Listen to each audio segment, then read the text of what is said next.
Good morning. Let's call the subcommittee to order. Today we're here to discuss how new technologies are changing our transportation system, not to mention our entire world. We're going to focus our time today on two specific technologies, on unmanned aerial vehicles, or what is commonly known as UAVs, and automated vehicles, also known as AVs, which is, again, those are in essence our self-driving cars and trucks. And I don't have to tell anybody that these are interesting and exciting times when it comes to technology that will make, whether it's freight or travel, far more efficient and convenient, we hope, we think.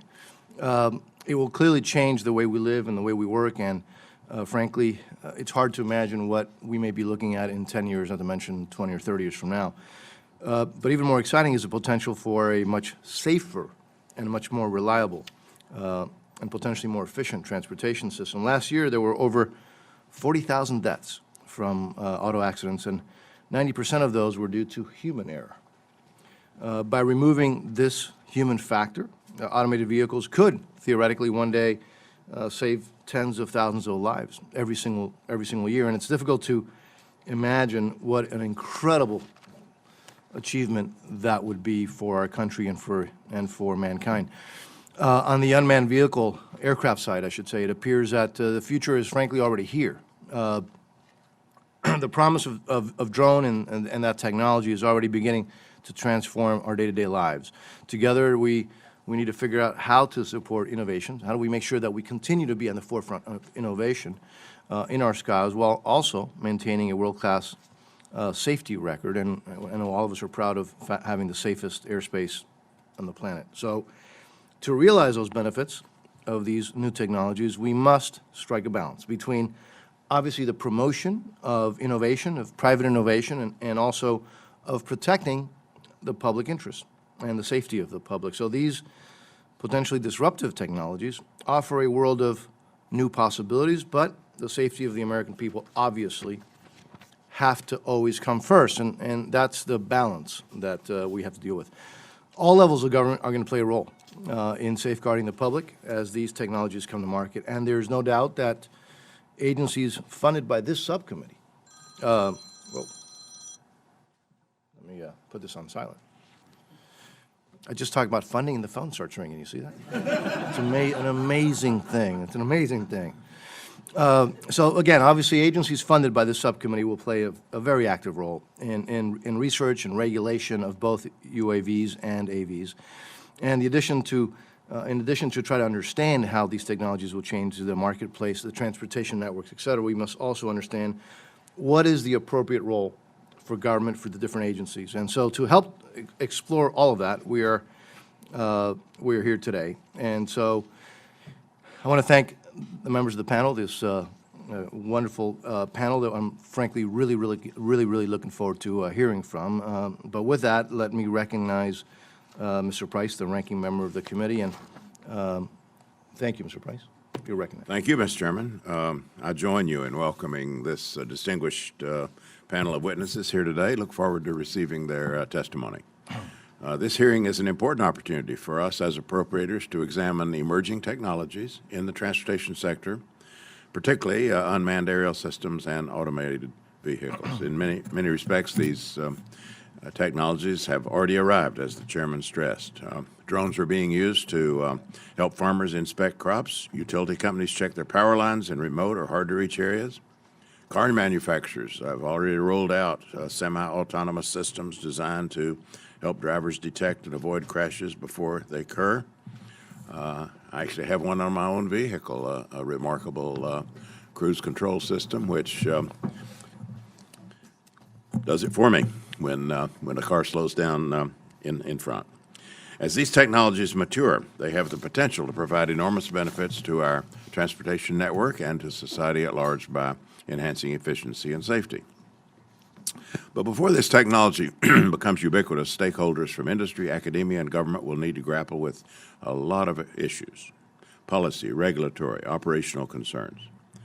For example, as unmanned aerial systems begin flying over population centers, how do we ensure the safety of those on the ground as well as other aviation users in the airspace? How can we quickly identify drones when they fly into restricted or sensitive areas. As more and more cars on our roadways have semi-autonomous driving features, how do we account for human behavior, which both experience and research tell us can be far from rational? Automated systems already generate immense amounts of sensitive user data. When these technologies proliferate in our transportation network, how can we use that data to improve our underlying technology while respecting privacy and keeping data safe from those who would abuse it? As appropriators, we especially want to make sure that the Department of Transportation and its various component agencies not only have the resources they need to facilitate innovation and fulfill their critical safety oversight responsibilities, but that they're using these resources most effectively and with a full knowledge of the emerging technologies they're dealing with. I believe this hearing will provide an excellent platform to discuss these issues and inform our subcommittee's work as we assemble our bill for the coming fiscal year. So, Mr. Chairman, I appreciate your calling this hearing and look forward to the testimony. Thank you. Thank you, sir. Let me introduce our distinguished panel. Professor Kochenderfer from Stanford University, again, the Department of Aeronautics and Astronautics. Is that correct? Thank you, sir. Mr. Brian Wynne, President and CEO of the Association of Unmanned Vehicle Systems International. Thank you, sir. Nidhi Kalra, Ph.D. and Senior Information Scientist for the RAND Corporation. And also then, Mr. David Strickland, Counsel and Spokespersons for the Self-Driving Coalition for Safer Streets. I want to, again, as I said before, thank each and every one of you for joining us this morning. And we all really, really look forward to hearing from you. So with that,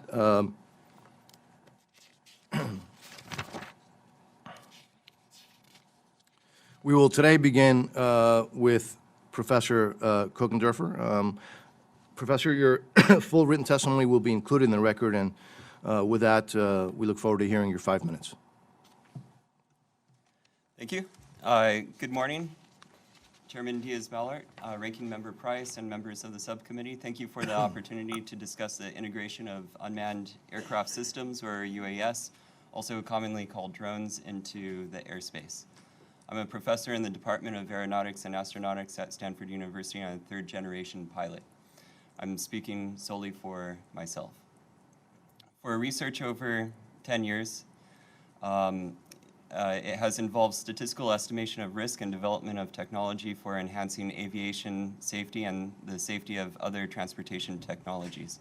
While at MIT Lincoln Laboratory, I developed a collection of airspace models jointly funded by the FAA, DHS, and the Air Force. These models have been since used to estimate collision risk for manned and unmanned aircraft by government, academic, and commercial organizations around the world. My work has also led in part to the technology underlying the FAA's next-generation airborne collision avoidance system called ACAS-X.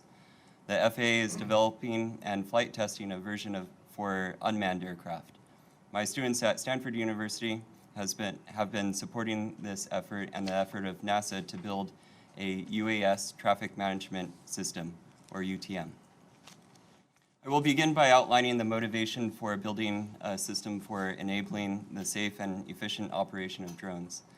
This new wave of unmanned aircraft technology has the potential to save lives and create jobs, as mentioned by Mr. Price. Drones are able to assist in the inspection of infrastructure, search and rescue operations, agricultural surveillance, allowing farmers to increase yields, more effectively use water resources, and reduce crop damage. In the medical space, drones can enable the swift transport of organs for transplants and the delivery of medicine. The transformative nature of unmanned aircraft technology and the benefits they bring to society are difficult to deny. However, there are significant worries about the reckless use of drones and the risks they pose to other air traffic participants as well as people and property on the ground. There are also concerns about the violation of privacy, given that many drones are equipped with cameras and landowner rights to the airspace immediately above their property. These are all valid concerns, but I'll focus my opening remarks on the challenges associated with airspace integration. The airspace in the United States is the safest and most complex in the world. The FAA is charged with the responsibility for ensuring that this impeccable safety standard is maintained, even with the proliferation of new airspace users, platforms, and applications. The UTM appears to be the best way forward for integrating these new users, allowing for the flexible use of the airspace while preserving the ability of the FAA to regulate the traffic as needed to preserve safety. The UTM is an air traffic management ecosystem for uncontrolled airspace. NASA has led the effort in developing the concept and prototyping the system with broad participation from industry, government, and academia, along with coordination with the FAA and the FAA test sites. The development of the UTM has aimed to identify the relevant services, responsibilities, information architecture, data exchange protocols, and so forth. The vision that has emerged from these research activities over the past few years is that the FAA maintains regulatory and operational authority for airspace and traffic operations. The UTM would be used by the FAA to issue directives, impose constraints, and modify airspace configurations. But air traffic controllers are not required to actively control drones in uncontrolled airspace. The FAA maintains situational awareness through the UTM. The FAA manages the Flight Information Management System, or FIMS, which interacts with various UAS service suppliers. A private entity can apply to become a USS, a UAS service supplier, and the various service suppliers coordinate with each other to, coordinate with each other to provide service such as real-time position information and notifications to drone operations and operators. The concept is that participation in UTM may allow, with FAA concurrence, exceptions from the current Part 107 requirements. I would like to conclude by saying that there is an opportunity for the United States to be a leader in the development of the UTM and ushering in the next generation of aviation, bringing it with the benefits I mentioned earlier. Thank you for this opportunity, and I'm happy to be a resource to the subcommittee. Thank you very much, Professor. We now recognize Mr. Wynne for your opening testimony, and as I said before, your written testimony will also be included in the record. You're recognized, sir, for 5 minutes, and thank you for being here. Thank you, Chairman Diaz-Balart. Ranking Member Price, I really appreciate the opportunity to be here this morning to testify at this hearing. Speaking on behalf of the Association for Unmanned Vehicle Systems International, the world's largest nonprofit organization dedicated exclusively to the advancement of unmanned systems and robotics, UAS, and the resources needed to fully integrate UAS safely and efficiently into the national airspace system. As you know, UAS are regulated by the Federal Aviation Administration, which has taken several positive steps in the past few years. I hope to take a few minutes today to tell you about where the unmanned systems aircraft industry is going and how an appropriately funded FAA is necessary to help the industry reach new heights and create enormous economic value for the country. The FAA implemented the small UAS rule, also known as Part 107, last August. It was the result of years of collaboration between industry and government that established a flexible, risk-based approach to regulating UAS. These regulations have been in effect for more than 8 months, and there is strong evidence the commercial UAS market is poised for significant growth. As of this month, there are more than 820,000 UAS registrations with the FAA, the vast majority of which are hobbyists. Of those, about 62,000 platforms have been registered for commercial use. The FAA expects more than 400,000 UAS could be flying for commercial purposes over the next 5 years, a more than 6-fold increase from today. An economic analysis by AUVSI projects the expansion of UAS technology will create more than 100,000 high-paying jobs and generate more than $82 billion to the economy in the first decade following full integration into the national airspace. These figures will likely go higher under the right conditions.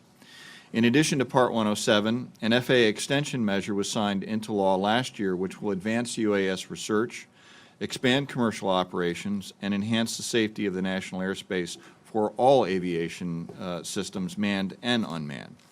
While this extension measure will provide some short-term stability through September 2017, it is critical that Congress pass a long-term bill this year.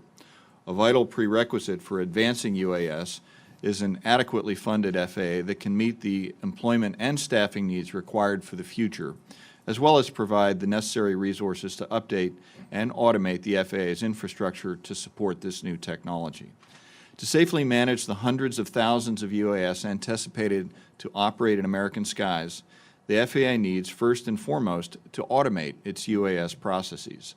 Automation will also be important beyond Part 107 for more complex operations. Many of its important management tools and processes which facilitate safer and more seamless UAS operations currently operate by manual data input or processing. If the UAS wants to remain a global leader in UAS innovation, manual processes and out-of-date technology will not suffice.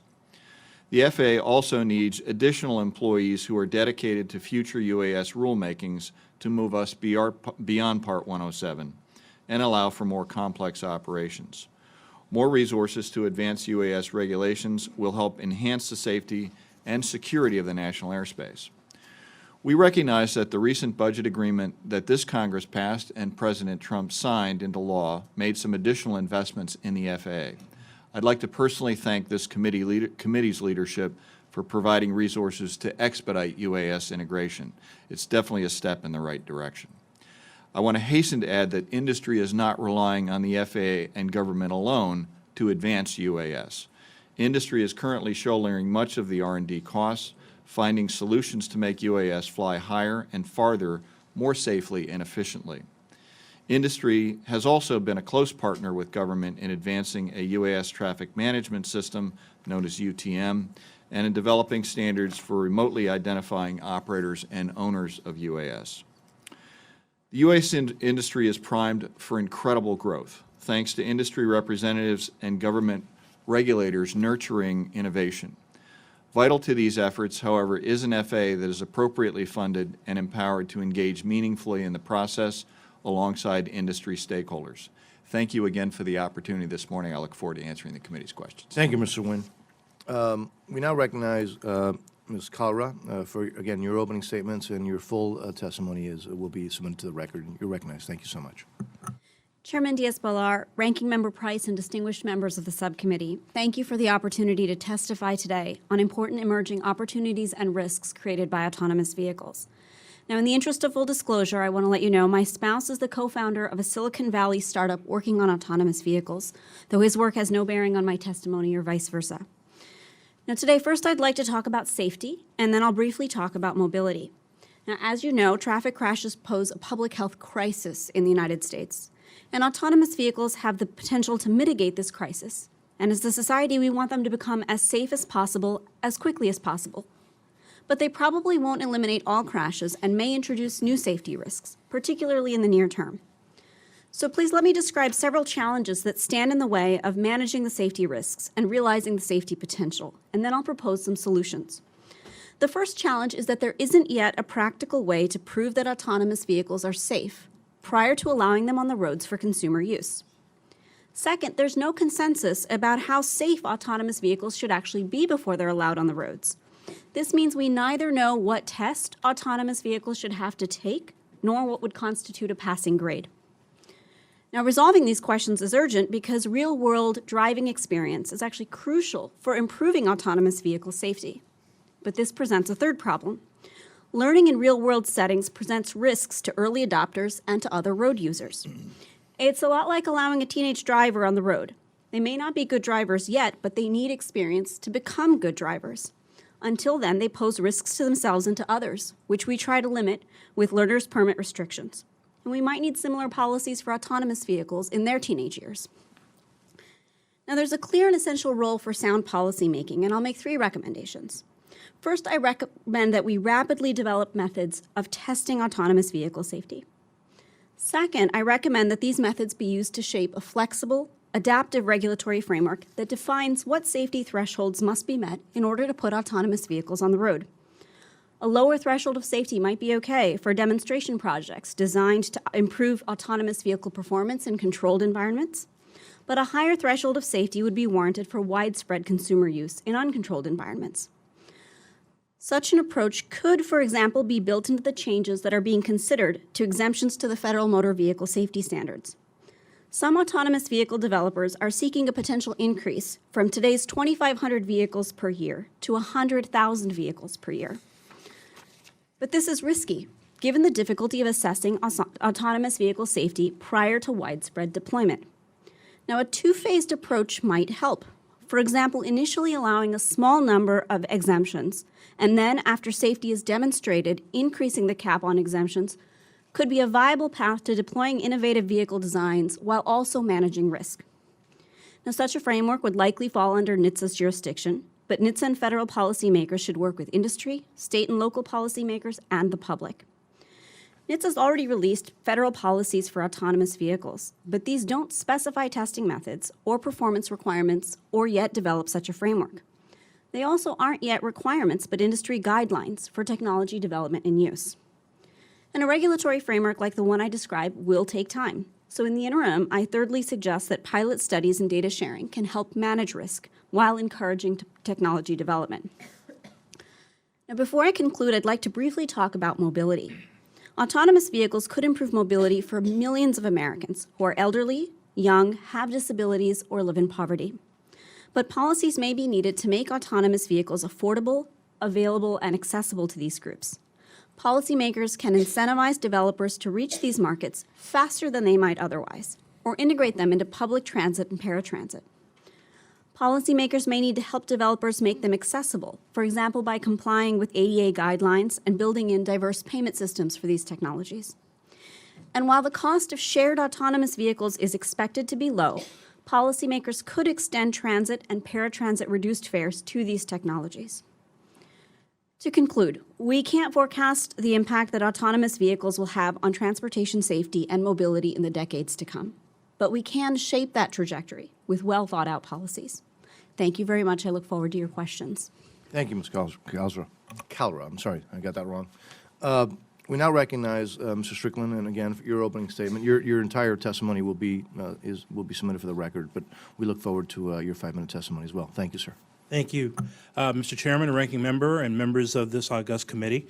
I thank you for the subcommittee's interest in exploring the tremendous potential benefits provided by fully automated vehicles. I am a partner at Venable LLP and testifying here today as counsel to the Self-Driving Coalition for Safer Streets. Additionally, I served as the NHTSA administrator from 2010 to 2014 when the agency issued its first testing guidance in 2013. The coalition, whose members are the Ford Motor Company, Waymo, Lyft, Uber, and Volvo Cars, is focused on enabling the development and the deployment of Level 4 and Level 5 self-driving cars. Despite these companies' different backgrounds, they came together because of their commitment to bring the tremendous safety benefits of self-driving to consumers in the safest and the swiftest manner possible. The coalition believes fully autonomous vehicles have a great potential to make our roads safer and more accessible. In 2015, 35,092 people died in motor vehicle crashes. The early estimates from NHTSA in the first half of 2016 suggest a 10.4% increase in roadway fatalities compared to the same period last year. Since an estimated 94% of all crashes are the result of human error, such as drunk driving, reckless driving, distracted driving, all your variants, fully autonomous vehicles may reduce these crashes because they remove human error from the driving process. In addition, self-driving vehicles hold a promise to enhance mobility for the disabled and the elderly, reduce congestion, and improve productivity. As you're aware, the 2016 NHTSA released voluntary guidance regarding the testing and deployment of autonomous vehicles. The coalition supports NHTSA's effort to construct a voluntary framework that would promote the expeditious and safe introduction of self-driving vehicles as a means of improving safety and mobility. Today, I want to discuss 3 areas where we believe that the Congress can play a key role in promoting the safe and expeditious deployment. The coalition first wishes that the FMVSS, Federal Motor Vehicle Safety Standards, be updated and modernized. We feel that the development of an updated FMVSS to which, according to the automated vehicle policy, manufacturers could certify HAVs that do not have controls to permit operation by a human driver, i.e. no steering wheels, pedals, turn signals, etc. The potential safety benefits of such vehicles would vastly reduce crashes caused by human drivers are enormous. Second, we would ask that NHTSA be granted the authority to expand testing and deployment. The coalition supports NHTSA's proposal in the policy to extend its statutory exemption authority. Limitations that currently exist under law are insufficient to achieve efficient and thorough testing. Current authority permits NHTSA to exempt not more than 2,500 vehicles per year for a 2-year period on the basis of equivalent safety. There are other lesser flexibilities in the code, but none of them are sufficient to the task. To increase the exemption cap in a significant manner, the coalition supports eliminating or raising the exemption cap to a level that will help facilitate meaningful commercial deployment of HAVs. To achieve this, the coalition supports NHTSA's proposal to be provided new authority to, quote, grant incrementally increasing exemptions to the same manufacturer, progressively relaxing the numerical limits on annual production volume and exemption duration over time, or even eliminating those limits altogether while following an incremental one-step-at-a-time approach, with a preference for the latter. To be clear, the coalition believes expanded exemptions should be conditioned on a demonstration to NHTSA of equivalent safety for the FMVSS for which an exemption or exemptions are sought. We strongly believe that the Congress should act to provide this authority to the agency immediately to fully enable the potential life-saving innovations of Level 4 and Level 5. Third, and finally, to promote uniformity at the state and local levels. In the FAVP, NHTSA encourages states to focus on traditional areas of jurisdiction, such as licensing, traffic enforcement, and setting insurance requirements. However, we are concerned that the FAVP still provides leeway for states to fill in gaps and build their own regulatory framework for automated vehicles. Recent and ongoing legislative activity in the states across the country has demonstrated the importance and the urgency of this concern. We encourage the Congress and NHTSA to signal to state and local authorities against rushing into legislating simply because the subject matter is new and novel. With that, I conclude my remarks, and I'm open to any questions that the panel may have. Thank you so much, Mr. Thank you Chairman. very much. Thank you very much for your testimony. We're going to begin with 5-minute rounds as usual. Remember, as always, leave time for not only your question but the answers within that 5 minutes. Let me start with a question to you, Professor. So you've worked with both NASA and the FAA on UTM, and so what are your observations regarding the relationship between the two in developing the UAS traffic management system? And we've heard a lot about that. So what's that relationship like? Yeah, so fortunately, NASA Ames is just down the street from Stanford, and so I've been able to participate in many of the meetings between NASA and FAA as well as industry. NASA in particular has been very successful in engaging industry participation, and many of them have brought their own resources and investment to build up this UTM prototype. Both NASA and the FAA have worked together to put together some research transition teams, and they put together a joint management plan. I think it's a very good relationship because the FAA in this context is the regulator, and NASA is serving the role as a research organization and facilitating the connection with industry. And I would say that so far this has been very successful. But we do need to make sure that the FAA is fully equipped to act upon the recommendations and so forth that have emerged during the development of the system. Professor, is there a time frame for the full, the actual deployment of the UTM system? And does NASA and the FAA have they established milestones and goals and specific? Yes, they have. I actually reviewed the report last night. They do have milestones, and it's important to understand that this is a very complex engineering problem. And in order to really address it, you need to take these baby steps and validate at every step along the way.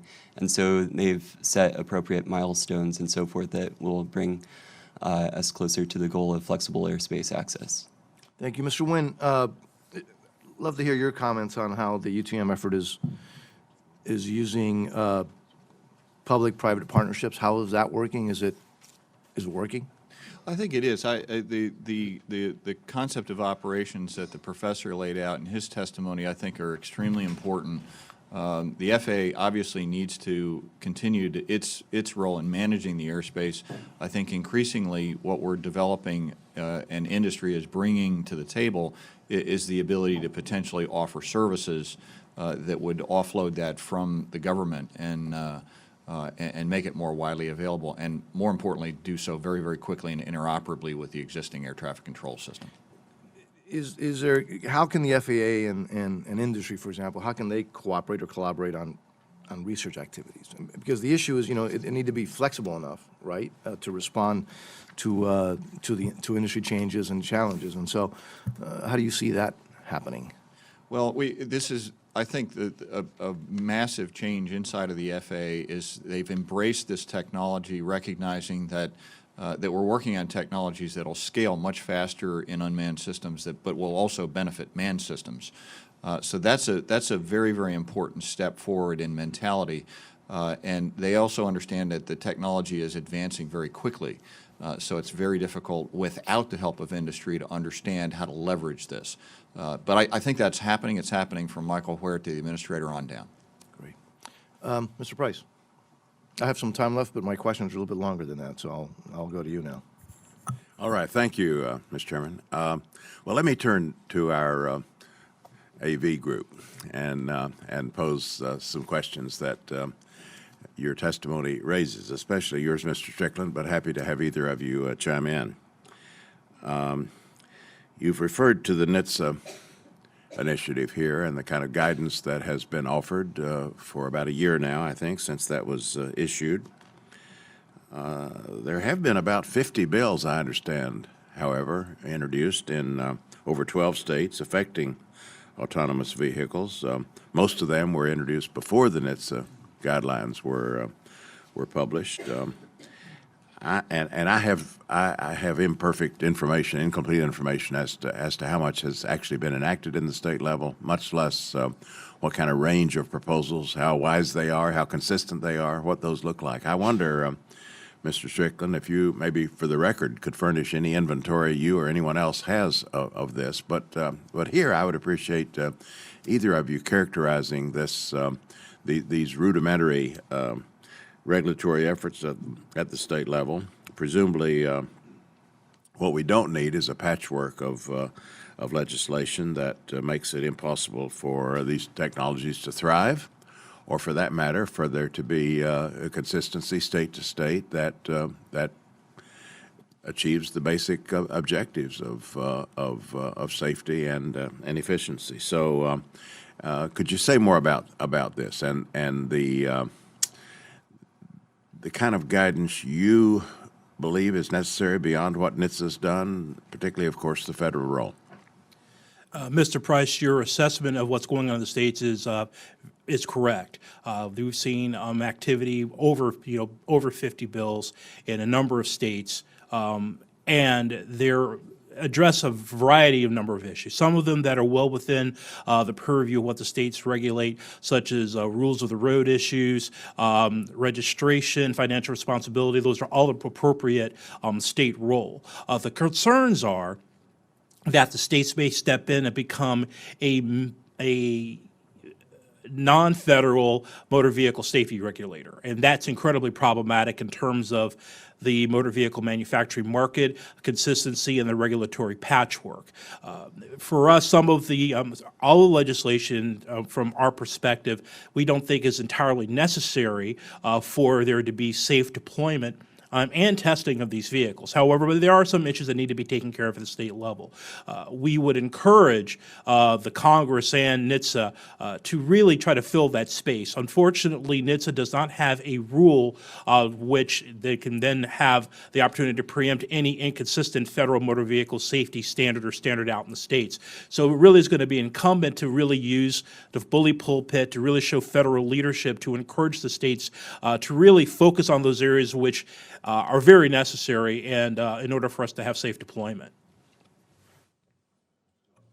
If I may add, since those policy guidelines were laid out, states don't actually want to pass technical regulations. They recognize that this is not something they necessarily know how to do well. It's not going to help the industry. So they were trying to, I think, fill in a gap. But since the indications are out that NHTSA is, rapidly working on this, I think we're going to see less of that. Now, to be clear, we already have a patchwork of different, insurance rules and rules of the road. So the question is, can we not add to that, particularly with the technical design? And I think we're seeing states back away from particularly those aspects of regulation now that NHTSA is showing a lot of activity here. So both of you are saying that NHTSA is on track?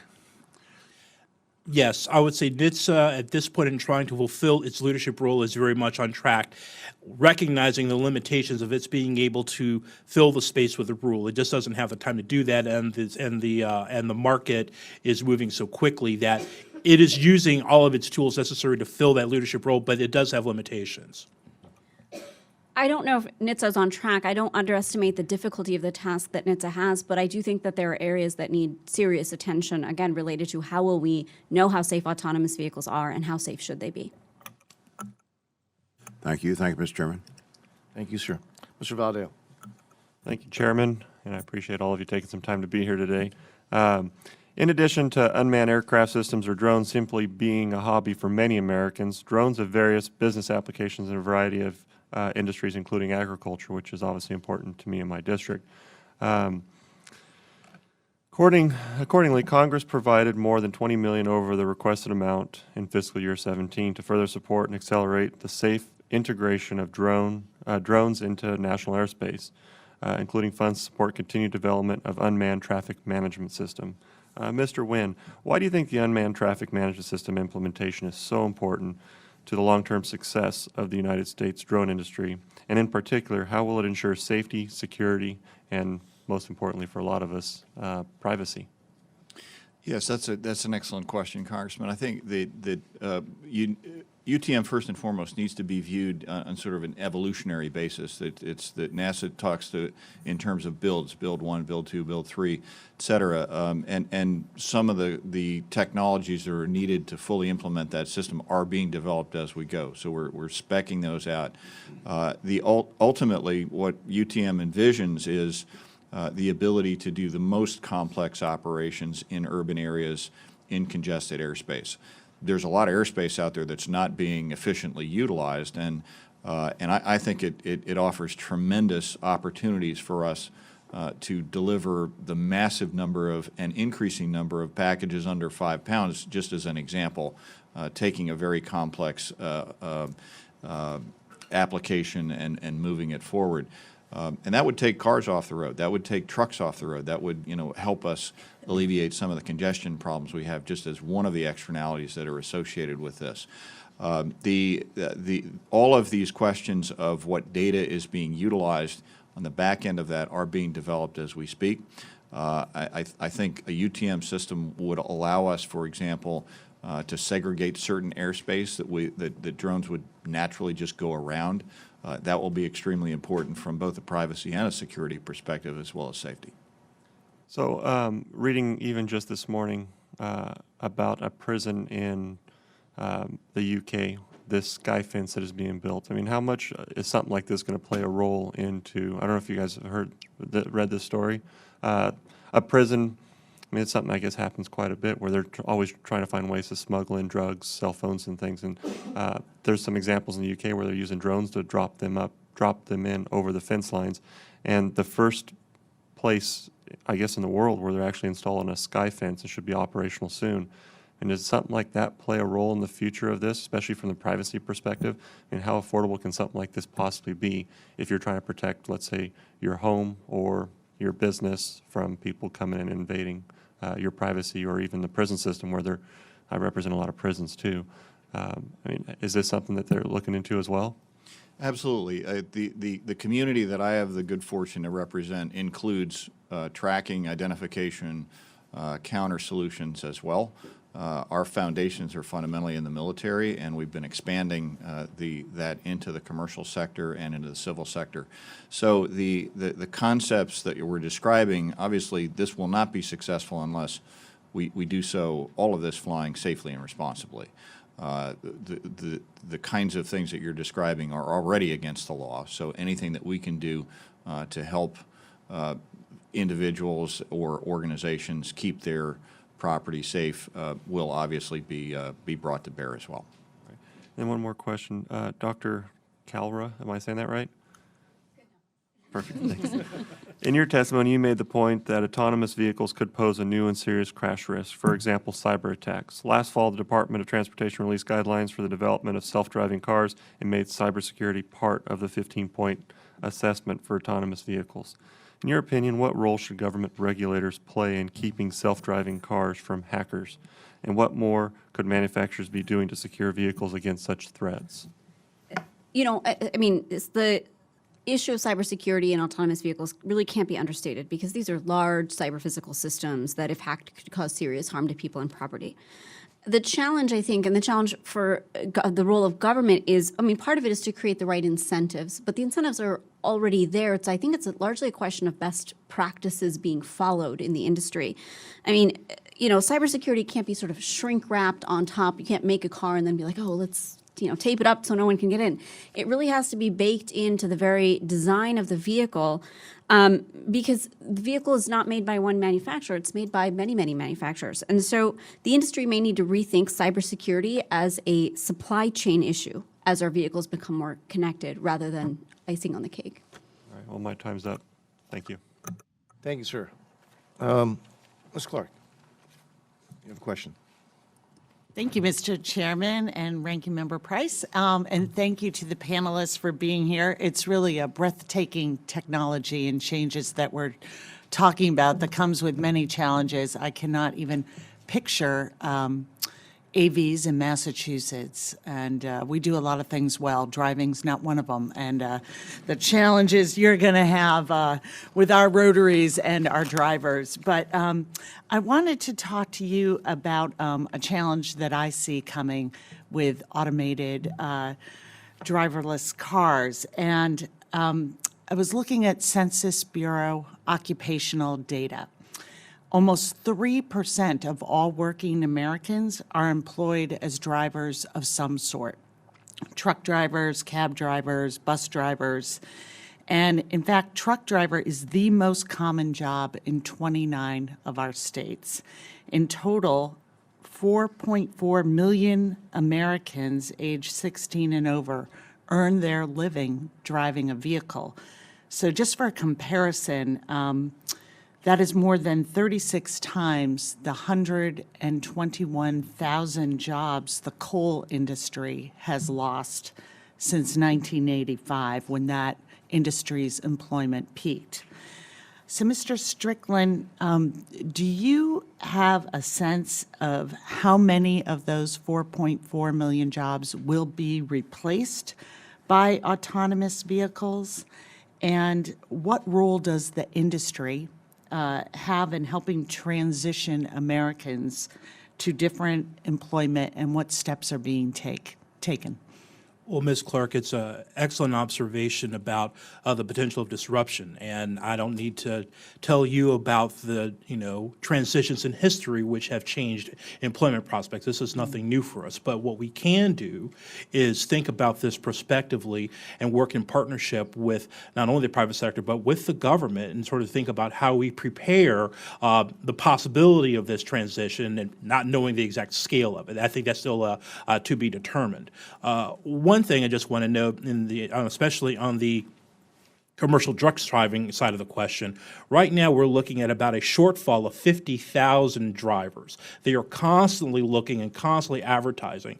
And one of the issues in the truck driving industry is that younger people aren't interested in the profession, and the current constituents that are in these professions are getting older. So in some ways, this is a situation where, frankly, some levels of automation will probably help the industry maintain its productivity. Second, probably in the commercial driving industries, because it isn't just a federally regulated concern. It's lots of state regulations. There's operator regulations for the Federal Motor Carrier Safety Administration. There's hazmat with EPA and all these other issues. There may be just just to be blunt, you may not actually be able to have a fully unmanned truck driving universe just because of the risks with heavy-duty over-the-road trucking. So that may be a situation where automation may assist, but may not necessarily fully replace. In the delivery situation, however, to be determined on how it may impact, you may see in taxis in highly urban areas possibly have the diversity of unmanned transportation being available. But I think that's incumbent upon us as an industry and frankly the government, state and local and federal, to be able to work and think through these transitions so that we are prepared for that eventuality. So you said that the scale is sort of hard to know, but do you think that the timing, I've seen estimates that the timing really is 5 to 10 years when we're going to see big impacts. Does that timing sound right to you? I would say, Ms. Clark, that I don't think necessarily in terms of a wide-scale deployment that will actually cause an upward displacement, I don't see that between a 5 to 10-year period. I think what you'll probably be seeing is smaller deployments in more discrete areas. And this is just me speaking individually, not necessarily for the coalition. There is lots of our members have sort of different business plans. But I think when you're talking about rotating the fleet or rotating livery vehicles at that massive scale, it'll take a long time to have a full replacement, as necessarily say a one-to-one replacement for taxis and black cars for self-driving. So I think you'll probably see some aspects of it in smaller pieces, but it'll be a much longer time before you probably see the type of job impacts that some people are estimating. But I don't necessarily think that may be the case. Okay. Ms. Kalra, I wondered, I only have a few seconds left, if you have anything briefly to add on this. Yeah, I would add that what's often not talked about in the job prospects is that having access to transportation, to physical mobility, is often an incredible driver of economic mobility, and that I think should not be underestimated. And the question policymakers ask is, on the one hand, while we are going to lose some jobs, how do we make sure that this technology is used so that people can actually get to better training, better education, jobs that they otherwise wouldn't be able to get into, so that we can create benefit, economic and job benefit, to the same people that might be losing their jobs? Thank you, Mr. Chairman. Thank you. Mr. Graves. Thank you, Mr. Chairman, and appreciate the panelists being here. And this is a great discussion, and I think we can all in this room really appreciate the benefits here of the mobility and safety and the technology and the excitement of the advances that we're discussing. I have basically two questions, but the first one I'm curious, because I believe this technology from an autonomous vehicle perspective is driven mainly as a result of safety, to safer roads. And I haven't really heard any, and I came in a little bit late, any statistics that might indicate what the incident statistics might be, autonomous versus non-autonomous, and where is that going as an industry? We hear a lot about flaws here and there, but I think we can all admit that sometimes we're distracted drivers in many cases. But what are some statistics that we're seeing, and I don't quite know who to direct the question towards, but that if you could help us with that, incident statistics. Certainly. I'm happy to start off, and I'll hand it over to Nidhi.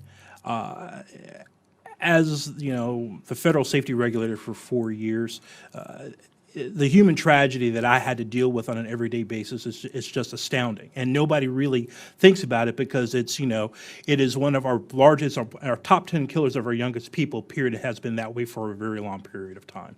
I'm the chairman of Mothers Against Drunk Driving. Drunk driving crashes kill 1/3 of all traffic fatalities combined.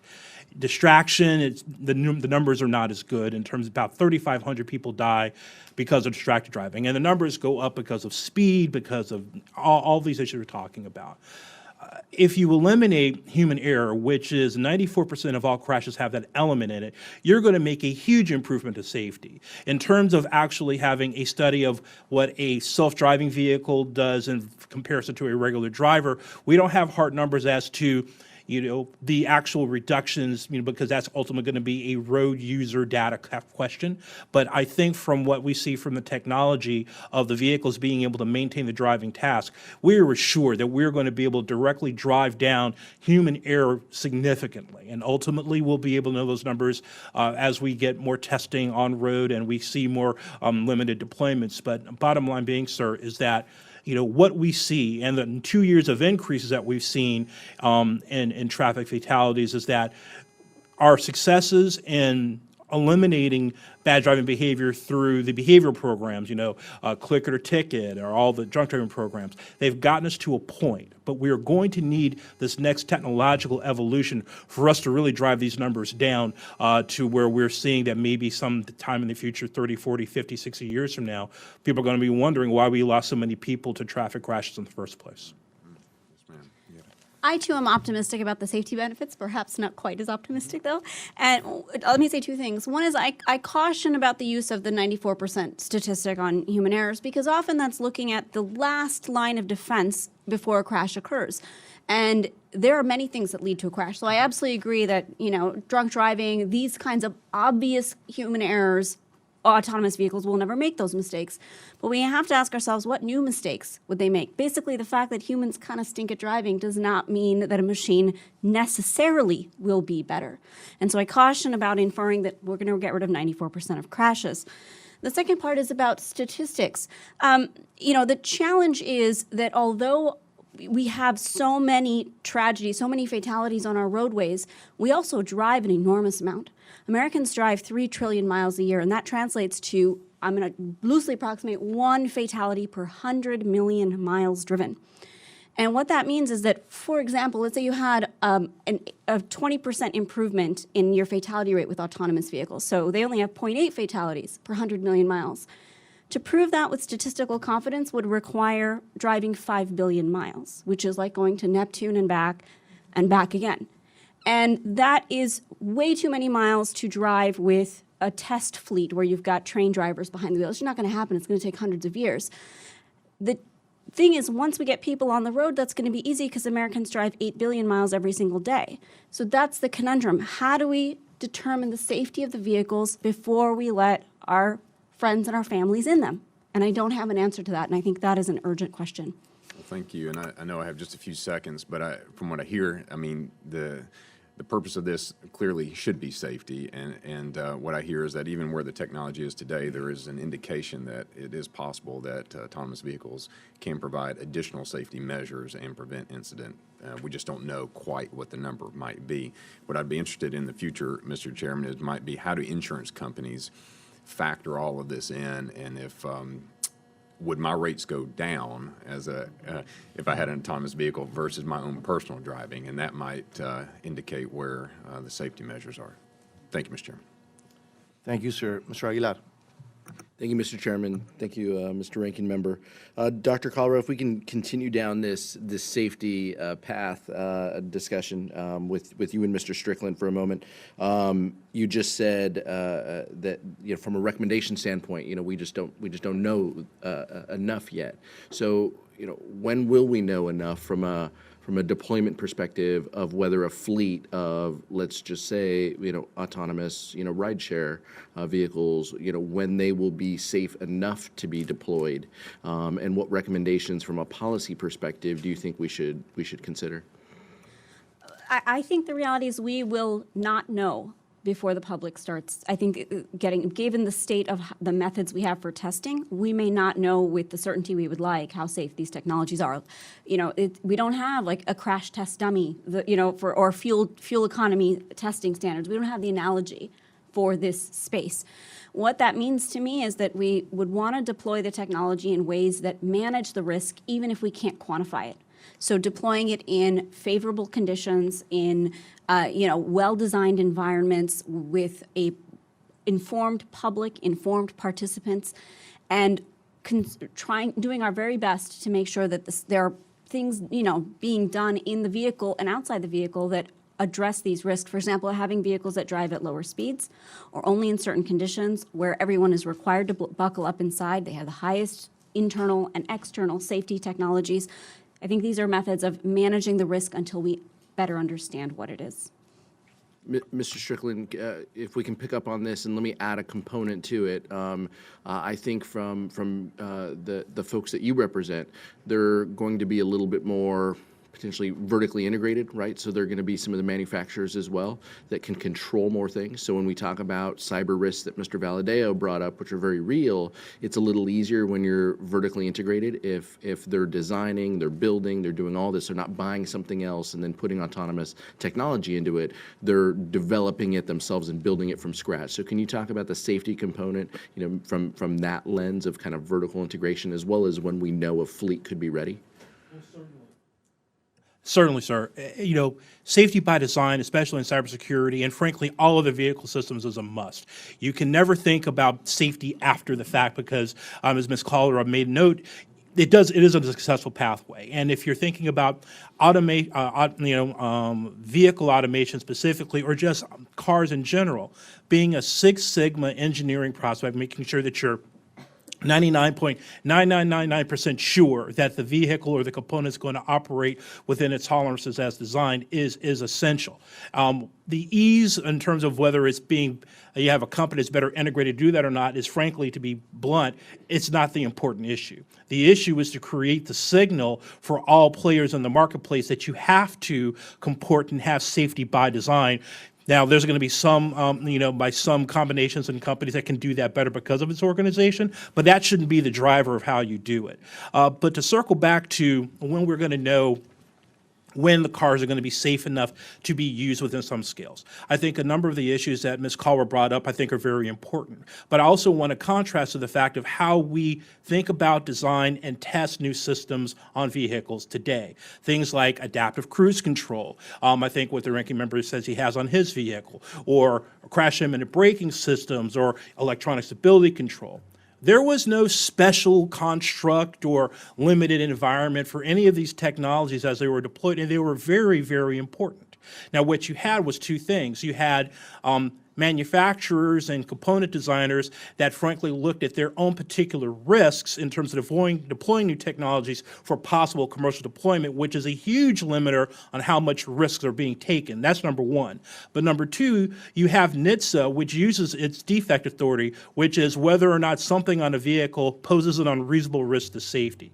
The combination of these two things have allowed for us to have numerous vehicle innovations without there having to be any new federal motor vehicle safety standard established beforehand. I don't think that we need to think about self-driving vehicles. There are some different variants because we're talking about full control of the vehicle, but we shouldn't stray away from the native way that we've done this for frankly over 50 years in vehicle design. And I think that has proven to be very successful, and we've gotten these things that are life-saving on the road. For example, electronic stability control was invented by Mercedes in 1990. That technology, now deployed throughout the fleet and was mandated in 2012, saves tens of thousands of lives a year. And that's what we're so concerned about. We slow this technology down, we lose the opportunity to save lives. Thank you. Thank you, Mr. Chairman. Mr. Dent. Thank you, Mr. Chairman. Thanks for putting on this hearing. Dr. Kalra, a small business in my district, Royal Truck and Equipment, has developed the world's first autonomous truck-mounted attenuator, or an ATMA, attenuator. You see them on the back of trucks, if an errant vehicle crashes into it, so not to hurt the construction workers. You see them in the work zones. They're placed in the construction zone to absorb the impact of that errant vehicle. Currently, these vehicles must have a driver who is understandably placed in a dangerous situation. By developing an autonomous version of this vehicle, the driver can be taken out of harm's way. The technology is being tested in London. It will be tested next month for use in Colorado by their DOT. Given the dangerous environment that these TMA truck drivers operate in, it seems to me that making such operations autonomous could help save lives while still performing the important tasks that those trucks carry out for construction crews. Would you agree with that? And if so, what do you see are the biggest impediments toward further exploring implementing such technologies? And that's the attenuator. I don't know if you can see it. See it on the back of a truck. You've seen them on highways, but they make these in my district. But they want to have the vehicle, because the guy who's driving that truck obviously is there to take the impact of the errant vehicle. It seemed like this technology might make sense. But you see them on the roads. I hope you'll forgive me, but I'm simply not familiar enough with either the problem or the solution that's being proposed to have Okay, well, an maybe- informed maybe opinion. So anyone Mr. else. Strickland or somebody who's familiar with it? I'm familiar with it, but I think just from a general, basically as an adjunct to basically improved crash protections on commercial heavy-duty trucks. I think, bottom line being, for the entire heavy-duty and medium-duty fleet, when you're any technology which frankly helps reduce this driver error issue, number one, but also frankly makes it more protective for others when you're in the eventuality of a crash, is always a good thing. And you know, there's a number of technologies that are frankly being put on the trucks now, you know, such as electronic stability control for heavy duty systems, things of that nature. So yes, I'm familiar, and yes, it would be an improvement. I just, my reason, I've been seeing these demonstrations, I see them on the highways, and I thought, well, this would be great to, you know, you put a truck in, you put a driver in one of those trucks, you know, to take the impact, well, that would be a great use for a driverless vehicle. So, okay, well, thanks, maybe we'll follow up with you on that. Certainly. Professor Kochenderfer, I'm supportive of the UAS traffic management, UTM, work being carried out by NASA and the FAA, and I'd like to see how those initiatives move forward in a manner that allows for the safe, efficient integration of UAS as soon as possible. The recently enacted FY17 appropriations bill provided additional funds for NASA's UTM efforts to help ensure the safe integration of UAS into the national airspace system. Looking at our current work on FY18, do you feel that a continued emphasis on promoting UTM will help to fulfill the goal of establishing a system that safely manages diverse UAS operations in the airspace in both suburban and urban areas in a timely manner? Yes, it's definitely helpful. As you know, that there are a number of challenges that need to be addressed in the near term, and those research dollars will those dollars will be extremely helpful in addressing things like communication and data challenges. It'll be important in hiring the right people with the right areas of expertise. It will help in terms of transitioning the UTM to a deployable system. I think another priority is continuing with these pilot programs. As I mentioned before, this needs to be an incremental process, and this will be a very important area of research over the next few years. And if I could follow up, I'm not sure if either Dr. Kochenderfer or Mr. Wynne. I understand that there are many individuals, both in the government and the general public, who view UAS more as a threat to public safety than as an innovative technology to generate positive change. What are some of the most effective initiatives that the UAS industry is undertaking to help alleviate some of those concerns? And how can Congress help to facilitate further collaboration and cooperation between the FAA, NASA, and UAS industry and other federal agencies like DHS and FBI? Actually, in those conversations, very immediately, we have a meeting on Monday to discuss this as well with many of the key law enforcement agencies. So I think a simple example, sir, is right now most of the drones are flying somewhat anonymously, as it were. We need remote identification technologies, and our organization put out a call for papers on that on behalf of the FAA, and we got almost 50 papers back from some very sophisticated organizations inside of 2 weeks. So the technology needed to be developed. It's in the concept of operations for UTM. We just moved it up very, very quickly, and we're working on that, and we're doing that with DHS, with members of the Department of Defense, et cetera, with Department of Justice. So, again, industry collaboration, where we're bringing the solutions to the table. Thank you. Mr. Joyce. Thank you, Mr. Chairman. Thank you all for being here today. Mr. Strickland, I'd like to ask you about, since you have some expertise in NHTSA, being intimately familiar with the research centers and the agency utilizes, including the Transportation Research Center in Ohio, what role have these sites played in helping develop HAV technologies, and how can Congress assist these centers to expedite the deployment of HAVs onto our roadways? Well, you gave me a moment to brag about my old staff. No, they really are some of the best and brightest in the world in terms of automotive research, and especially in the safety space.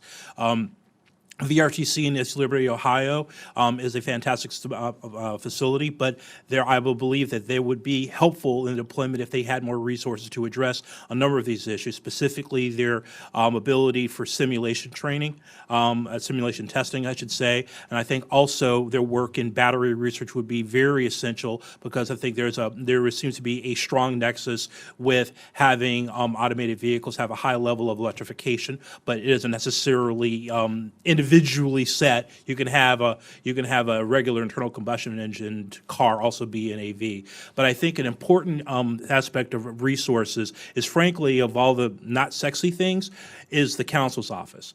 They are a fantastic group of lawyers, but frankly, when you're thinking about the evaluation of these exceptions, a number of these other issues that are going to be coming to the office, making decisions about testing, they need more resources there to help expedite these requests across a variety of things, but specifically for automated vehicles, be able to get these decisions out quicker would help get thoughtful decisions being made and get these vehicles deployed quicker.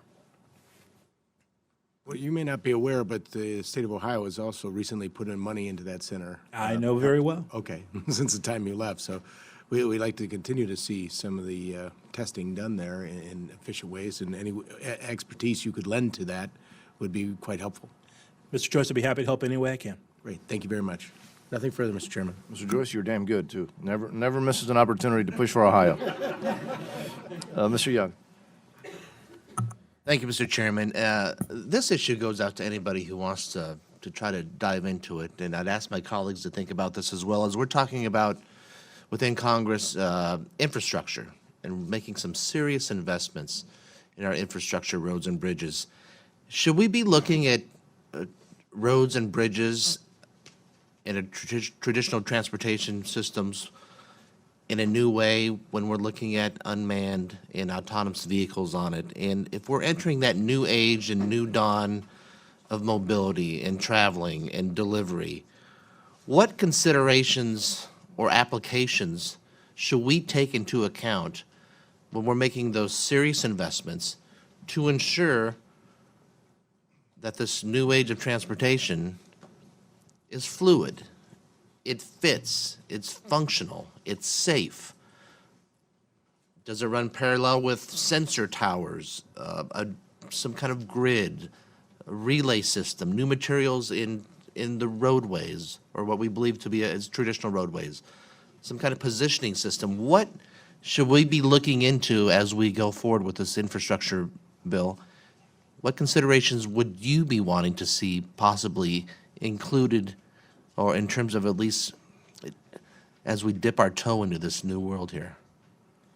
Well, Mr. Young, I'm just going to make a general statement about vehicle safety, which would include AVs.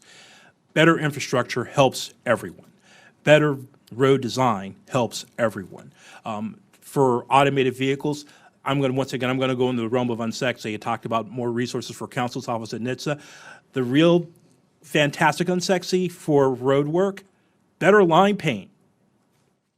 That would be a huge, huge deal for automated vehicles. Bottom line being is the manufacturers are building a vehicle for the road environment today. They are not building vehicles anticipating needed road improvements in the future.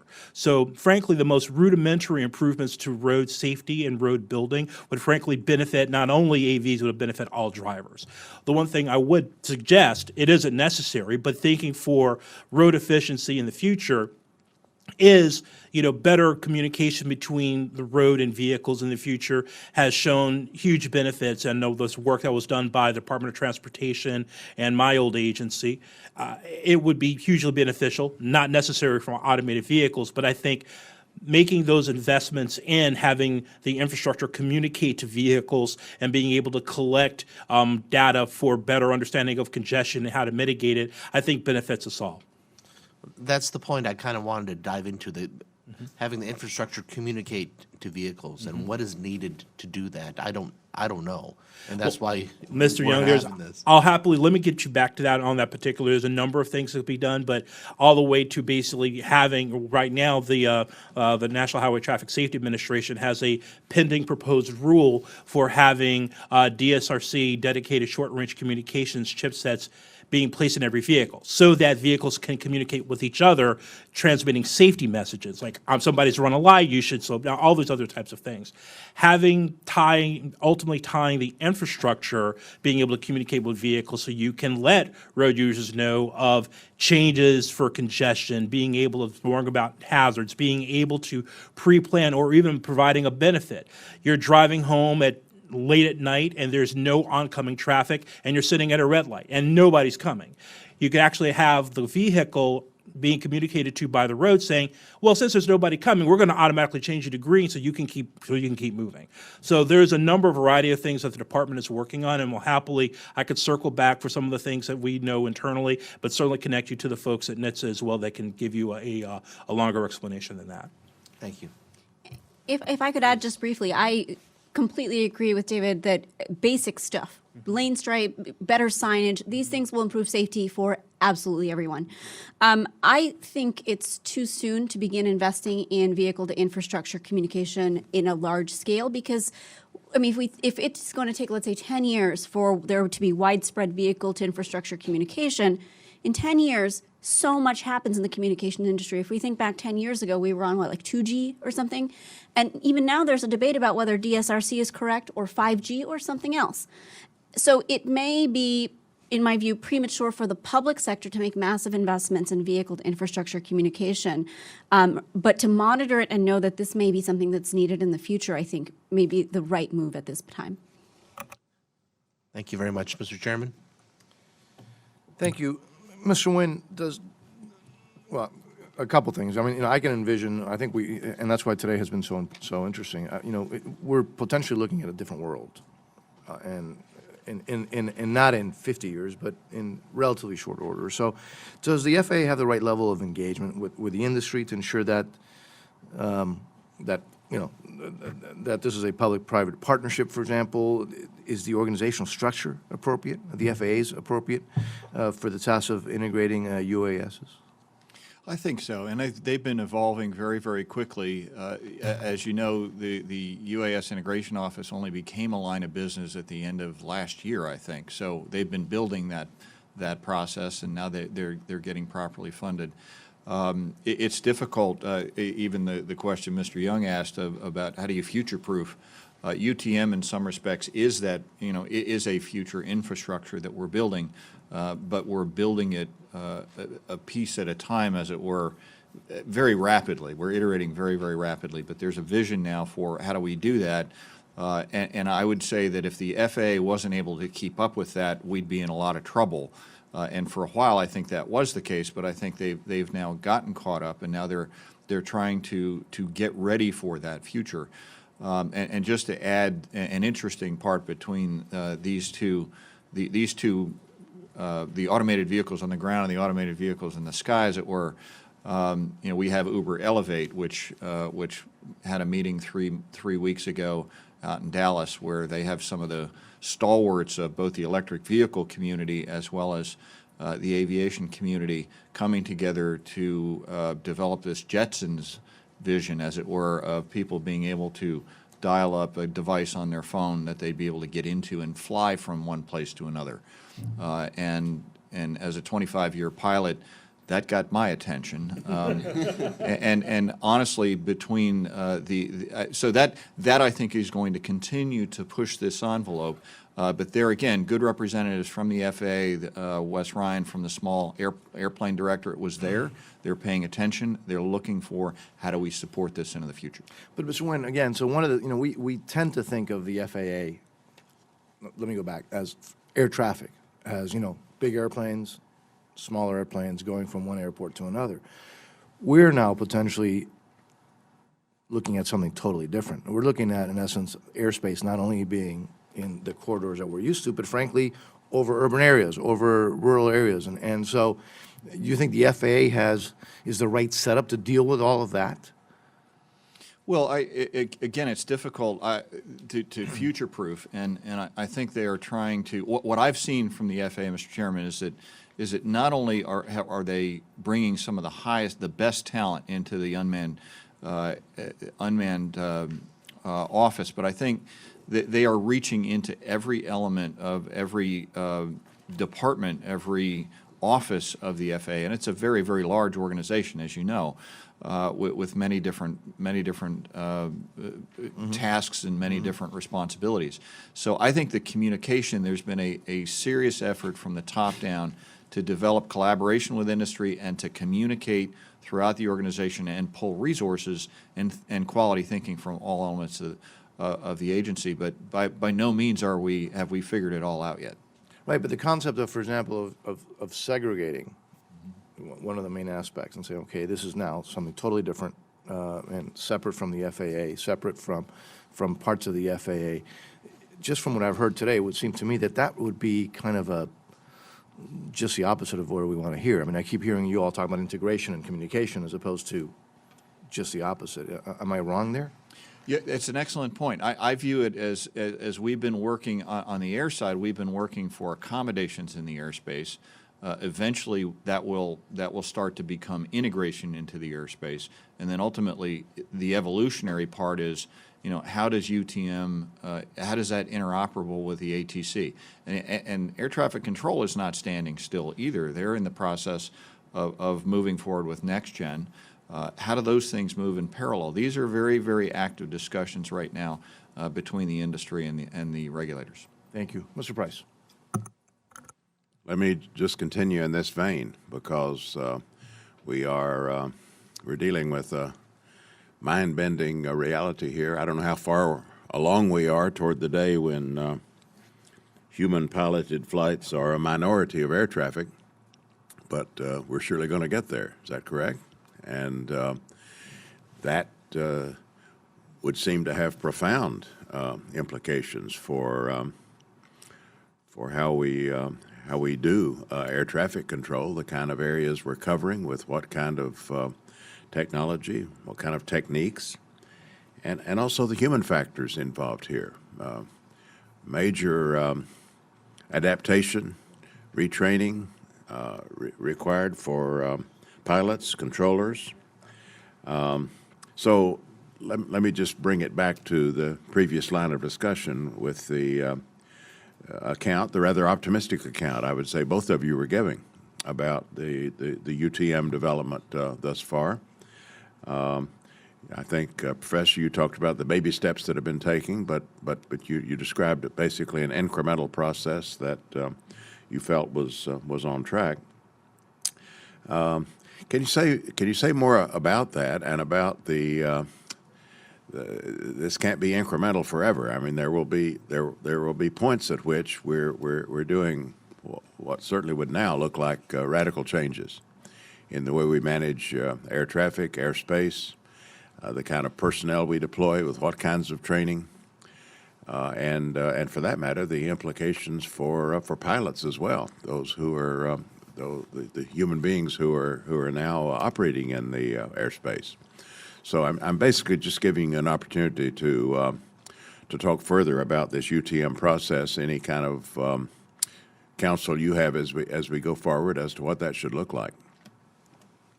Yes, so actually in preparation for this hearing, I spoke with a number of members of industry, from FAA, from NASA, and one of the themes that emerged in these discussions is that the FAA will, just due to scalability issues, may need to delegate some of their authority for certification. You also see this inherent in NASA's prototype and vision of UTM with these UAS service suppliers, which would be part of, which would be run by industry members, but of course with oversight and so forth by FAA.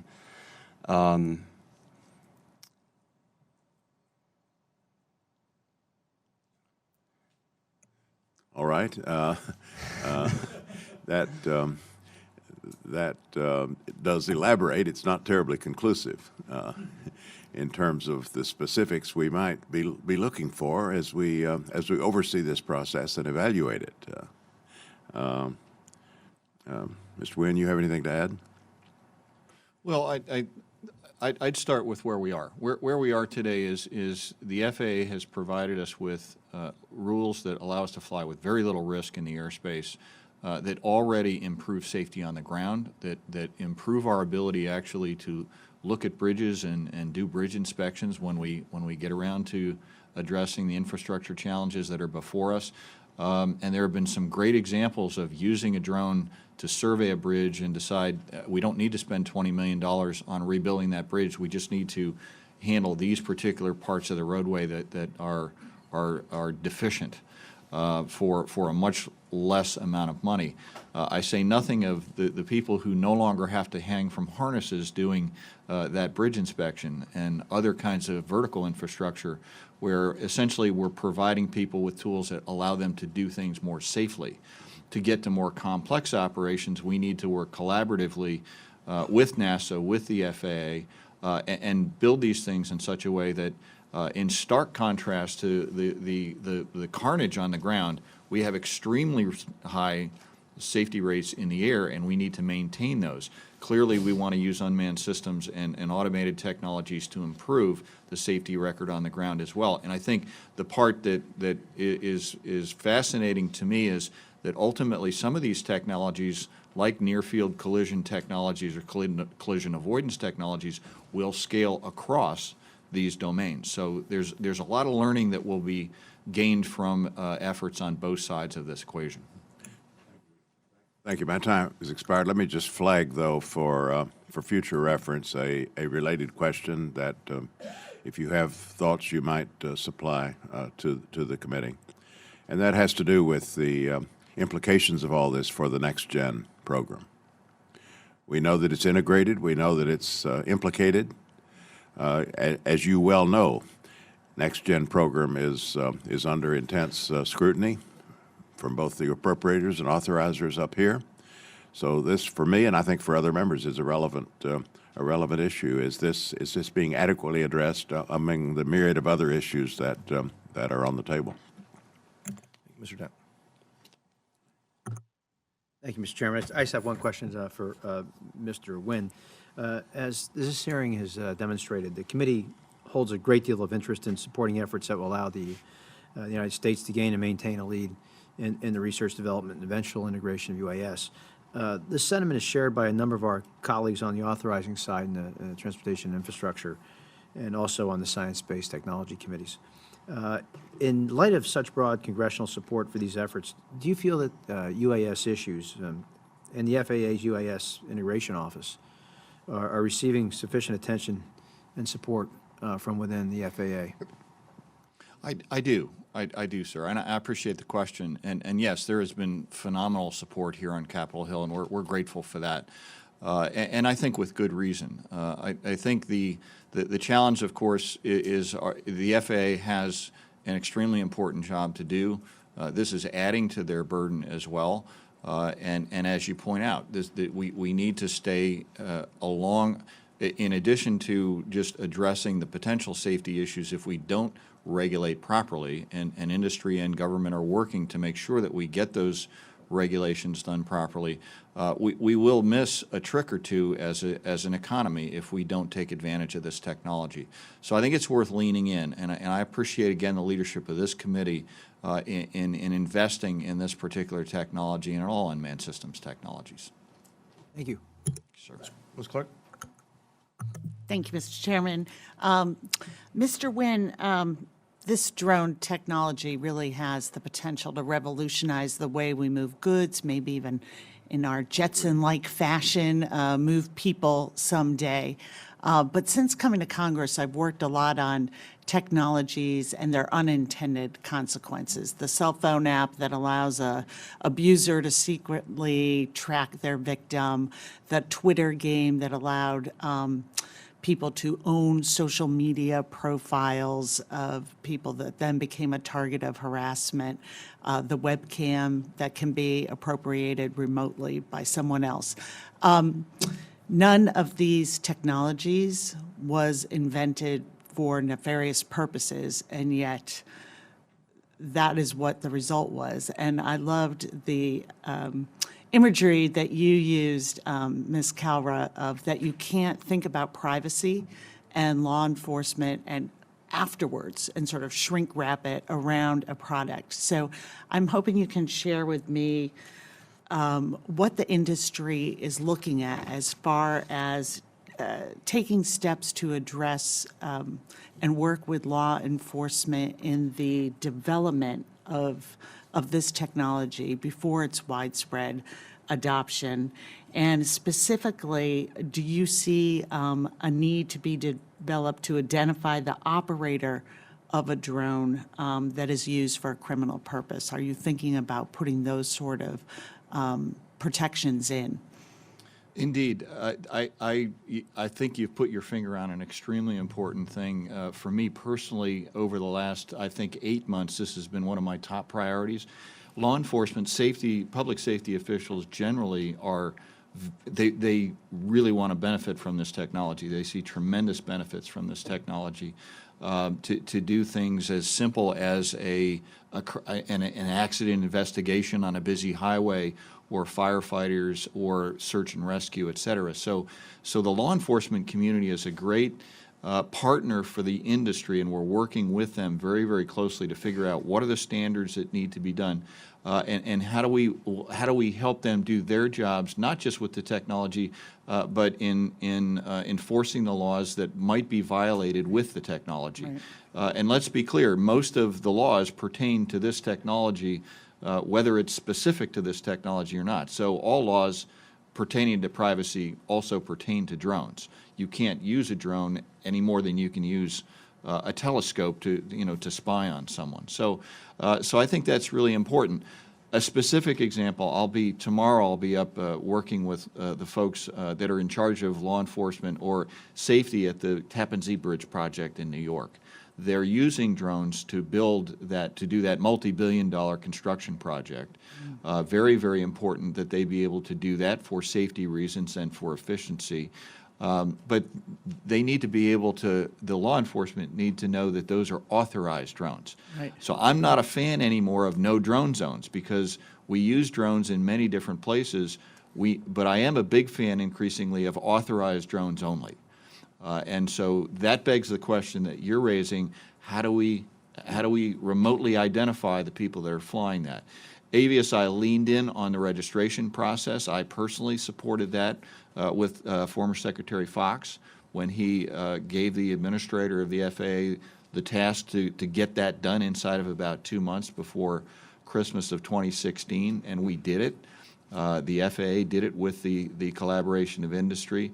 Now we need to take the next step of how do we remotely identify, and once again, industry is leaning in here to provide those technologies. That's great. I wondered specifically, we have federal law right now that criminalizes video voyeurism only within special jurisdictions in the United States where state laws don't apply, national parks, federal government buildings.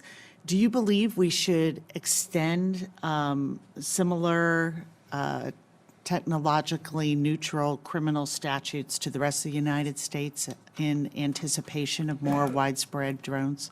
I'm not familiar with that, ma'am, so I wouldn't be able to take a position on that, but I'd be happy to provide an answer for the record. Thank you. Thank you, Mr. Chairman. Thank you, Mr. Chairman. Public transit. I mean, we've been kind of talking a lot in our minds, thinking about how personal use of these autonomous vehicles and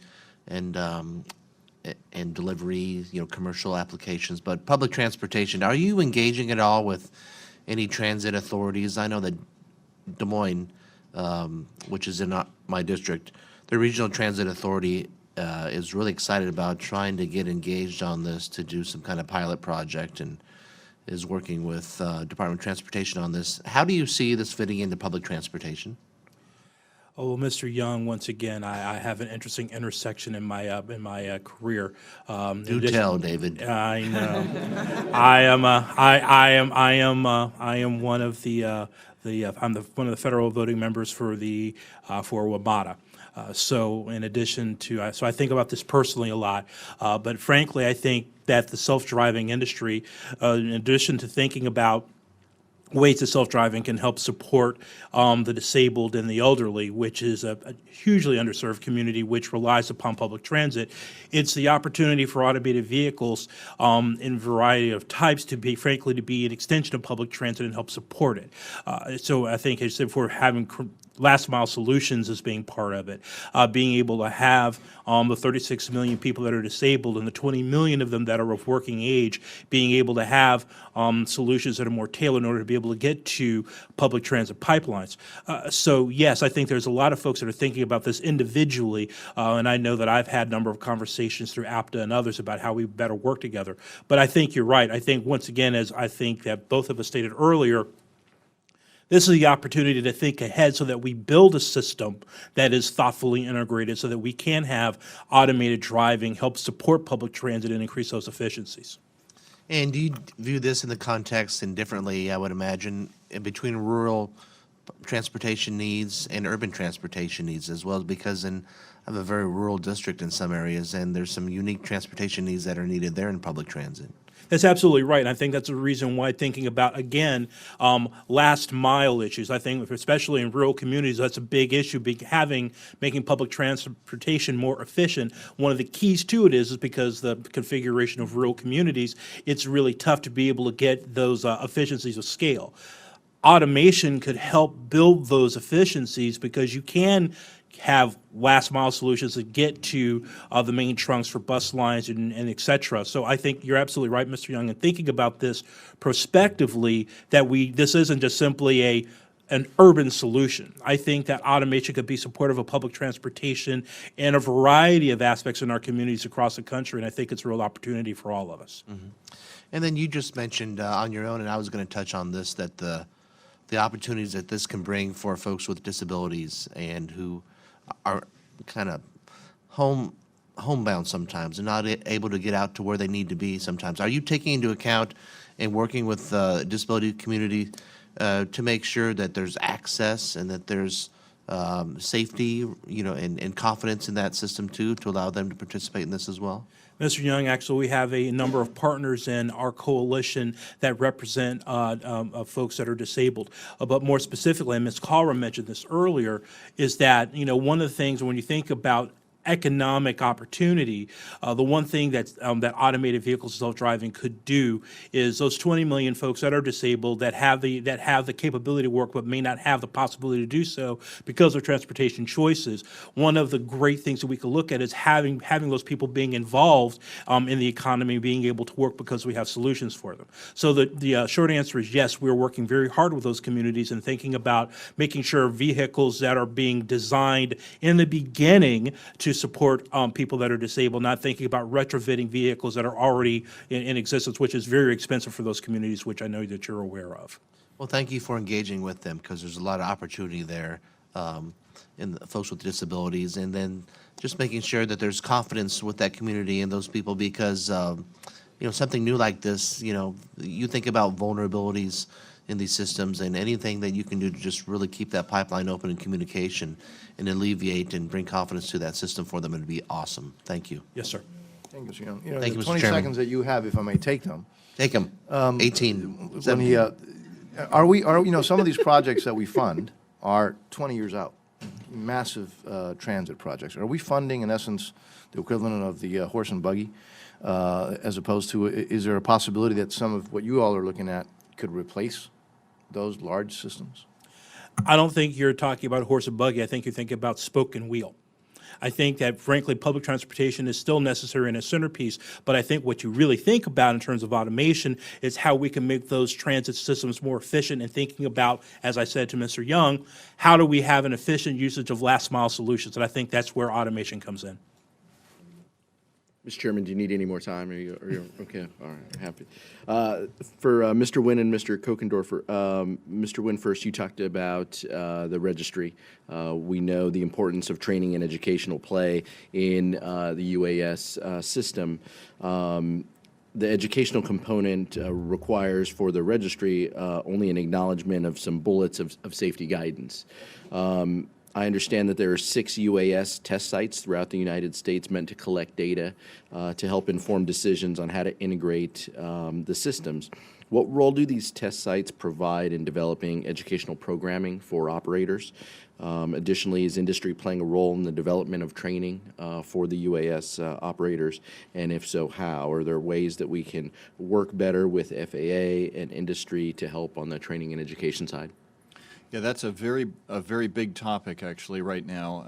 AVSI recently launched a remote pilots council. Since the advent of Part 107, we now have certificated operators under Part 107. And we've just finished our, I call it a whistle-stop tour, where we had 9 meetings around the country, gathering those folks together in a room with the FAA in many instances. Actually, in all instances, we had an FAA representative talking about what they saw as the needs from a training perspective to make certain that remote pilots maintain the highest levels of airmanship and standards of operation. So we're in the process of figuring out what that is going to require, and backing up to how do we at least get in alignment on that? Because I think that's one more thing that industry can do that we don't necessarily need to burden the FAA with today. As far as everyone else that's flying out there, the people that are not necessarily commercial operators, which requires a Part 107 certificate, hobbyists, as it were.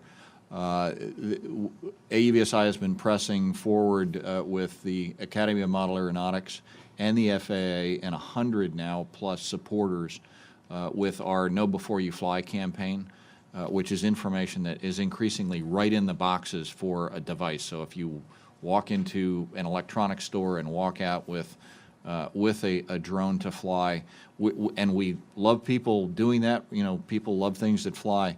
They have the information at the ready hand to know, how to get the information, the latest app, et cetera, to know, am I flying in the right place? Am I flying responsibly? Kochenderfer? Yeah, so I would have to applaud the efforts of AUVSI, AMA, and FAA on the Know Before You Fly program, and the success in the registration. So you mentioned that they only had to demonstrate knowledge in a limited area, but that keeping that test simple for the hobbyists, I think, was critical in the success of the registration. So the required registration started February 2016, and then by June, 495,000 registered. And if you increase the burden of that training, I think that would decrease the registration. But of course, you do, for the commercial operators under 107, they do need to take a much more comprehensive FAA exam, and I feel that's appropriate. And the test sites discussion, are we doing enough? Yeah, the test sites, I think, are extremely important, and one that I'm aware of, for example, one of the largest broadcasting organizations in the country, Sinclair, does all of their training of their pilots to capture news at one of the test sites. So that's an easy, that's one of many examples of how the test sites are being used. Probably more appropriately, the test sites are set up to do more advanced things and collect data on flying beyond visual line of sight and such. Things that we're trying to prove out with more complex operations with additional risk. Thanks. I'll yield back, Mr. Chairman. Give you some more time. Thank you.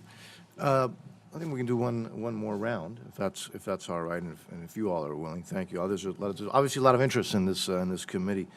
Ms. Kalra, some of the, and kind of what I was asking before is, this subcommittee allocates funds for projects that are not only take years to build, but are supposed to be there for decades and decades. And so, looking ahead, how disruptive potentially is the AV technology going to be? And, should and when should the transportation planners start, frankly, factoring in this disruption or this addition, or whatever you want to call it, for these large-scale, expensive, long-term projects? It would not be an overstatement to say that it will be as disruptive as the automobile was for the horse and buggy. But similarly, it is also as uncertain. I don't think anyone who is, riding around their buggy could say, oh, the car's coming, here's what, what's going to look like in 50 years. So it is extremely important for transportation planners to think now about the changes that are coming, but that's extremely difficult to do because there's deep uncertainty about what those changes will mean. And so I think attention needs to be paid to identify investments that are vulnerable to making no sense in a particular future, or that cannot be repurposed, readapted. The designs, are fixed. Well, like, for example, look, let's look at something like rail. Yes. Rail, which is exceedingly expensive, it's inflexible. Is that something that, we should now be looking at? Are there different alternatives? Should it be an alternative that can later be transferred over to, unmanned vehicles, whatever? I mean, that kind of thing. Rail has, but rail also has enormous advantages. And so the question needs to become, is a particular project vulnerable to changes? And I don't think there can be wholesale dismissal. I think this is important. But certainly to say, okay, we're going to, even if we think of light rail, we're going to build an extension from point A to point B, to think, does that make sense in a future that may have people with better last mile connectivity? It may become even more important, actually, in a world where there's last mile connectivity. So the question I don't see is being asked enough because it's a difficult question to answer, but I think it needs to be asked now. Yes, sir. Mr. Chairman, I will say the one thing that I think that is a certainty is that we will always be capacity constrained on the ground. You can't build your way out of a congestion problem. The more roads you build, the more capacity you build, the more people use it. So ultimately, transit and rail are always going to be important components of, frankly, of our transportation system. I think that Ms. Kalra made a fantastic point, is really sort of looking at the individualized project level about whether or not that particular investment in this specific micro point works. But I do think that in general, the specific continued investment in transit is, frankly, it future-proofs us for a number of things, not only congestion, but who knows what the cost of fuel is going to be in the future, and all those other types of things which we frankly face every single day. And I think automation has a real opportunity, if done right, to help public transit. But I don't think that this is an offset to transit or offset to rail. We just have to be much smarter about where we invest it and how.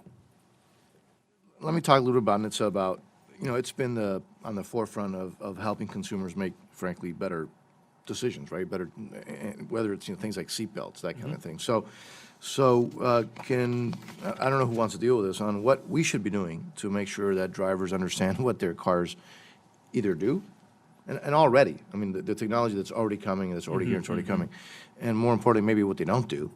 And are there opportunities for NHTSA to educate consumers through traditional awareness campaigns or product reviews? Anybody looked at that and thought about that? I've thought about this for a long time, and when I was administrator and even in my post-service, and not post my service, the issue of consumer education is not only a governmental function. Right. Frankly, it has to be fully participatory of everybody in the industry, especially when you're talking about those that are at points of sale, the folks that are in car, that are selling you the car. Right now, I'll just be blunt because I purchased a new car recently. Most dealerships do a very poor job in describing active safety technologies that are on the road today because they don't understand them. It isn't something that's visible to, because it intervenes when you're about to have a crash, so nobody really sees it. There's some manufacturers that work very hard and try to get their dealerships trained up. I think the new car assessment program has been a wild success in incentivizing manufacturers to raise the bar of safety, which ultimately they go and try to sell and educate to consumers. I think thinking about a more robust effort as part of the new car assessment in the future to help teach people about, if you have an automated vehicle, what it can and cannot do. But I think it is incumbent upon, frankly, the private sector and those at points of sale, and then continuing efforts to make sure people truly understand what environments this vehicle can and cannot operate in. I completely agree, but I will. My time was up. It's Oh, good I'm to be sorry. chairman, but it's good to be chairman. Go ahead. No, please proceed. I think that's absolutely right. And one thing we want to avoid is using engineering terminology to communicate to the public. And we have adaptive cruise control, smart cruise. There's a million ways, and consumers are confused. I think that's a role for NHTSA to play. Mr. Price, thank you. Well, these last exchanges have opened up a really important set of questions, I think, having to do with congestion and capacity. And I would think this is an important consideration in both areas. I'd like to have our UAS folks comment on this, but I first want to go to the more obvious questions, maybe about transit and about the implications of what you're saying. We've had, I would say it's fair to say this morning, we've had a rather expansive view of the possibilities of both of these technologies and the way it'll improve our lives. And as far as the need for some kind of regulatory regime is concerned, it's been overwhelmingly focused on safety. That's appropriate.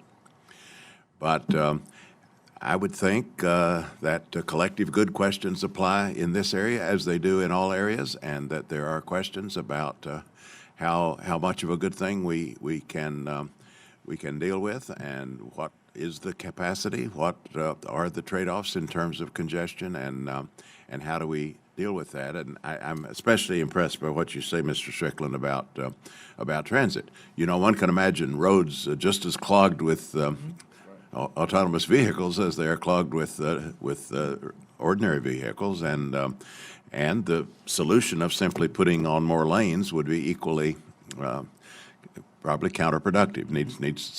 So one can readily appreciate the need for mass transit for all sorts of reasons. But I think what you're saying is really exciting as well, though, because that last mile problem is really a problem. Connecting the shut-in, the people in rural areas, the people with special needs, connecting those folks to transit is a huge issue. And then you think about the future of park and ride. Maybe we wouldn't need huge tracts of land in valuable areas devoted to park and ride. Maybe remote parking becomes much more feasible. I think there are lots of implications. So I think we really need to think this through, and I'd appreciate any further comments you have about this, about that set of issues, congestion and capacity, and how we can anticipate and deal with this. I'll touch on it very quickly, Ranking Member, is that the ability to have automated vehicles be a mixture in the fleet really does give us a number of models and opportunities. As you said, car share, ride share, where you have a resource which is an owned car which sits 95% of the day, is only utilized for a small percent of the day, to actually have increased utilization of vehicles so that you need fewer of them could be an implication which happens in the future and helps address congestion. Another issue which I think you touched upon greatly is how do we reclaim living space, green space from the roadway? And I think that thinking about capacity issues and self-driving could impact of how cities are thinking about it. The city of Beverly Hills in California is very aggressive right now in thinking about its future, about possibly having Beverly Hills being an AV city, where they can reclaim the parking and they can,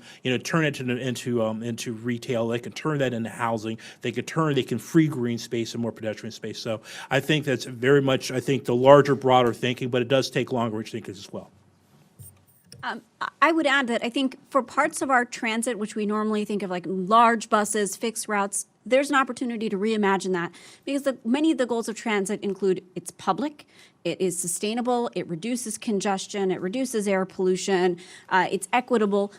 Some of these goals can be achieved in portions of our current transit system more efficiently with autonomous vehicles that are better sized and more convenient on demand, so that instead of just, well, do we have private vehicles or connecting, us to main transit hubs, we reimagine how we can meet the goals of transit more efficiently and with greater effectiveness. But the other side of it is anytime the cost of driving goes down, people drive more. There's an latent demand. And so I think these cost reductions that we hope to see need to be offset by policies like congestion pricing that send the right market signals, that internalize the externalities that we currently largely ignore in our transportation system. Mr. Chairman, could we ask our aviation guest to chime in briefly? If I might, yes. Thank you, Mr. Price. I think we think of Washington airspace, for example, as very congested. It's complicated airspace for a whole bunch of reasons, security being among them. But all large metropolitan areas generally are the airspace is dominated by airports. We have many here, but that airspace is almost empty at night. it's because for noise abatement reasons alone, that airspace is available at night. I go back to my milkman analogy years and years ago. The milkman would come in the dead of night and bring you your milk. There are a lot of opportunities for us to use what we normally think of as very congested, complex airspace at night to do deliveries that are currently being done in the middle of the day. And that's a good example of how capacity, this world of the way we think about congestion and capacity can change very radically with this technology. And just to add to that, our national airspace is a national resource, and it's important that it be used efficiently. On the drone side, you can imagine contention for some areas of the airspace, especially as we begin to have drone operations in urban environments where maybe both Google and Amazon want to deliver to the same areas. And resolving those kinds of conflicts is something that the UTM is poised to do. Thank you, Mr. Chairman and Ranking Member. Privileged to be with you today. This is a very exciting issue, and we've had a good 2 or 3 on these kind of issues hearings, and so you're obviously experts on your issue, and obviously you probably are looking around the world at what other countries are up to, and are we on par when we're looking at the world right now and the United States? Are we on par with the other countries? Are we ahead of them? Are we behind them? And is our testing and operating this framework ready to launch compared to other countries? And then as well, where are we in terms of the public acceptance and of the reality that this is coming and to get ready for it? And please, each one of you, I'd like to hear where you think we are in regards to our peers around the world. So maybe I can start. So Stanford is pretty much adjacent to Google, so we see the Waymo vehicles on our streets all the time. In terms of drones, for a long time, many of the drone startups and companies would do their testing in other countries with more flexible airspace regulations. But I think we're starting to catch up, and we have the potential to be a leader in this area.